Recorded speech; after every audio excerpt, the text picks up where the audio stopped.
এবার থাকছে দেশের বিভিন্ন স্থানে অনুষ্ঠিত সভা সমাবেশ, মানববন্ধন ও খেলাধুলার খবরাখবর নিয়ে Imrul কায়েসের report.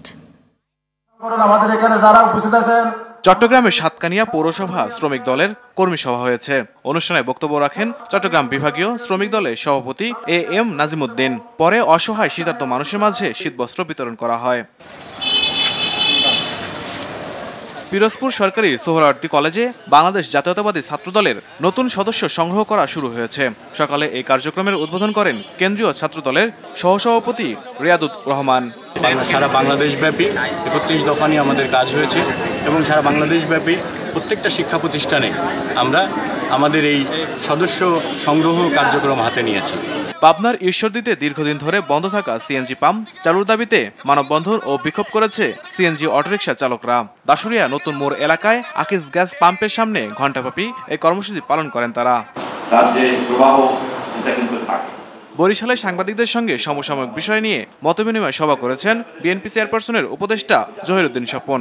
Barishal reporters ইউনিটির conference রুমে এই সভা হয়। একটা প্রচলিত রাজনীতিকে নাকচ করে আর একটা নতুন দৃষ্টিভঙ্গি সামনে আসে, এটাই তো নতুন রাজনীতি। ফলে এটা কিন্তু রাজনীতির প্রতি অনীহা না।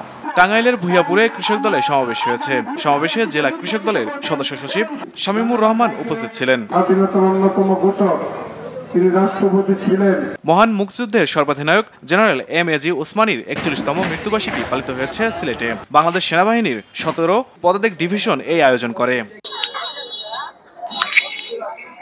ঢাকার ধামরাই ও আশুলিয়ার আমতলা বাজারে অগ্নিকাণ্ডে ৩টি দোকান ও ২টি মোটরসাইকেল পুড়ে ছাই হয়ে গেছে।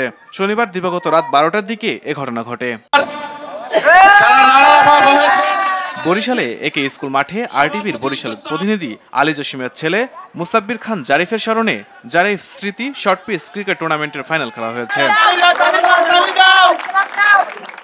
ব্রাহ্মণবাড়িয়ার আখাউড়ায় সাবেক উপজেলা বিএনপির সাধারণ সম্পাদক ও আখাউড়া পৌরসভার সাবেক মেয়র মরহুম এন.এম. হাসান খানের স্মরণে short circle night cricket tournament হয়েছে। ইমরুল কায়েস, আরটিভি।